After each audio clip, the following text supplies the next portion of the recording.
Hello, welcome to Pecan Corner. I'm Tina, and today I'm going to make fried tortilla chips. I'm using store-bought tortillas, but I'm going to make them with both corn and flour tortillas. So to start, I'm going to cut my tortillas up. I'm trying to empty out my freezer, so I have these in the freezer. They've been in there just a little bit too long, so they're a little bit dry for us to use. So you can cut them into strips or triangles, just whichever you prefer. I'll cut these corn ones into triangles. I've heated my oil in my deep fryer to 350 degrees, and they'll fry for 2 minutes at that temperature. Alright. Now, just want to fry a few at a time. Get all the stuff out here together.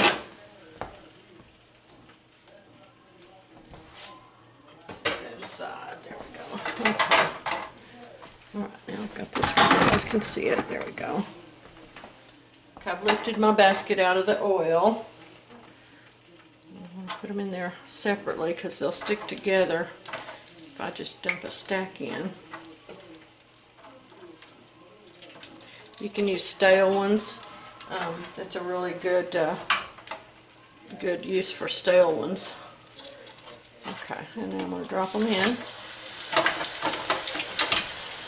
And set my timer, and I'll be back when it goes off. I'm going to move these around a little bit just to be sure they brown evenly. It looks like they're getting pretty brown already, so 1.5 minutes for that size batch is all I'm going to do. Now I'm going to take these out. Yeah, these are almost too brown. So you kind of have to watch. There we go. And sprinkle them with salt as soon as they come out. You can use seasoned salt if you have it. If you're just going to eat them on their own, it's a nice thing to put a little, mix a little chili lime or something like that with it. But for these, we're going to have dips, so I don't want any extra flavors in there. Okay, now my next batch goes in.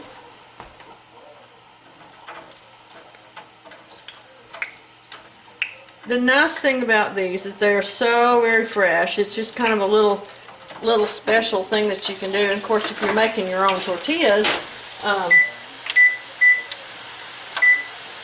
you're going to have leftovers that get stale, and this way you're going to have a super healthy one that you know what's going into it. I'm frying in a mixture of half coconut oil and sunflower oil.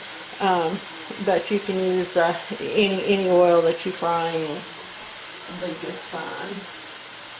Alright, I'll be back when they're done. Okay, now my second batch is coming out. They need to be brown, and or they don't really necessarily need to be brown, but they do need to be crisp. You want to be certain that they, see, this one's kind of a little bit, where's my camera? There we go. This one's kind of a little bit bendy. That one's not quite done, but for the most part, like this one's not real brown, but it's nice and crisp. So that's what you're aiming for with your temperature and your time on them. And I want to be sure it returns to temperature before I put any more back in, because that's pretty important. Okay, I'll be back as I get further along here. This isn't something that I do every week. We do still buy tortilla chips, although we don't eat a whole lot of chips. Paul will eat a few with his sandwiches in the summertime, but they're not something we eat a lot of. But this is Super Bowl Sunday. We'll see it maybe weeks before I get around to putting this up. But that's what day I'm doing this. So we thought it would be fun to have them be a little bit special, and I'm making that, Superbowl queso, you know, with the ground beef in it. So these are taking just a little bit longer now because I'm doing just a little bit bigger batches. All right, I'm going to show you one of the ways that I make sure that I don't get too much salt on them. Rather than dumping these on top of the ones that are already on there, I've scooted them out of the way. And see, those took a whole 2 minutes. And so now I'll salt these here and let them drain a minute. And then before I put the next ones on, I'll move these all over there, out of the way, back out of the way. I'm going to stir across these just a little bit. A little more salt on the other side.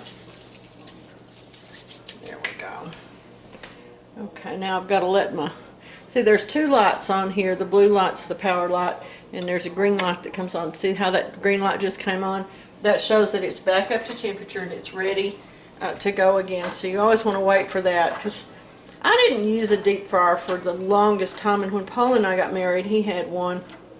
And once I learned how much nicer things are when you can control your temperature, and it's just it makes it a lot easier to deep fry. Now I'm going to let those cook for about 40 seconds before I start stirring them to kind of separate them. But it really is one of those appliances that is really worthwhile to have. It's such an ordeal to try to use a big pan and put your candy thermometer down in there, and it's just a little bit dangerous. This is just a real simple process. It's easy it comes all apart. Everything can be washed except this one element, and even that I can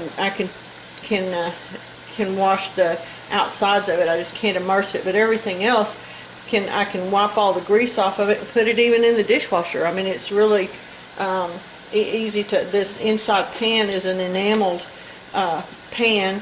The basket's stainless steel. The handle comes off for storage, and so does the plug. So it's just super easy, and things aren't greasy because they're never in there at too low a temperature, so they don't sit there and soak up grease. They're always at a good high hot temperature, so they start frying right away. And so I can make. I used Jamie. What's his name's recipe for fish and chips, and they were so good. But the way you do those is you put the fish in your batter, and you either throw the fries in and then the fish on top, and then you throw, or vice versa. Anyway, you've got both fish and fries in at the same time, and that's kind of a challenge. But with this, since you can control the temperature, it's just easy peasy. So. Here we go. Okay. Cancel that. See, that batch took a good 2 minutes. Okay. And then, so I'm going to finish these up, and then I'll start on the flour ones, and so I'll come back when I'm ready to show you that. All right, now I'm going to start with my my flour tortillas, and for them, since I'm going to have these in the same bowl for display, I'm going to put the flour tortillas into strips instead of triangles, and that way they'll be a lot easier to tell apart. So I'm going to start by just cutting them into strips about 1.5 inches wide, and I'm using my bread knife for this because they're a little bit more bready. You could probably use your regular knife like I used on the other ones, but I think this will just cut them a little bit simpler. Okay. Now then, these little end pieces we'll cut in half.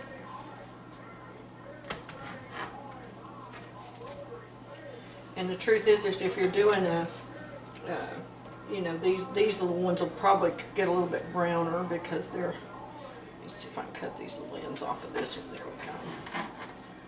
So you could even discard those or put them out for the birds if you wanted to. All right, now I want, those middle ones are too long to just cut in half, so I'm only going to cut in half these side edges.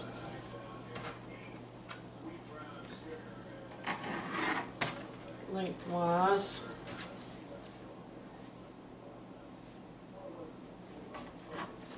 Okay. And these ones, these three in the middle, I'm going to cut into thirds.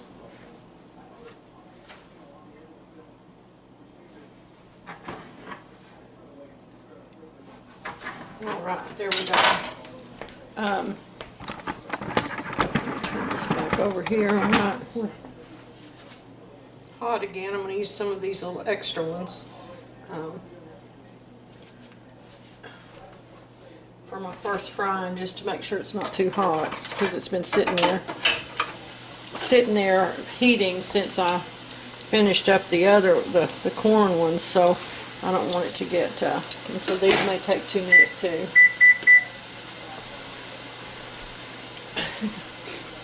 And I'll be right back. Okay, my first batch needed a little more time, and the temperature wasn't high enough. They're still soft. So I've turned up my temperature to 375, and we're going to give this another try here. I haven't fried the flour ones before, so this is a new experience for me here.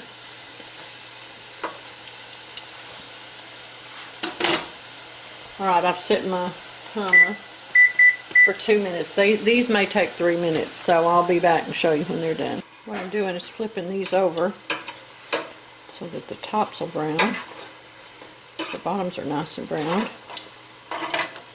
Okay, give them that last few seconds upside down like that.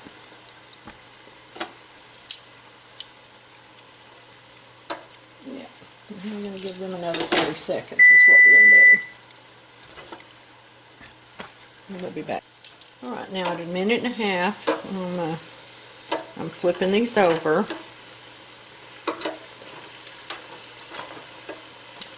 them flip over. There we go. So you're going to do these ones in little smaller batches, because every one of these needs to be turned. They float up when you put them in there. And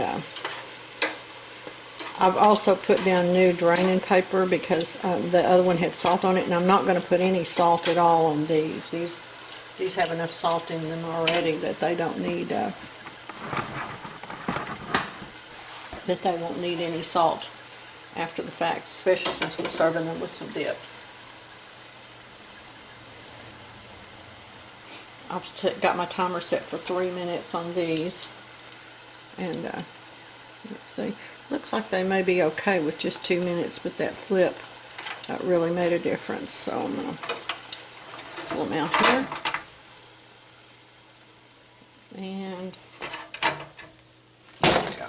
Okay. Now then.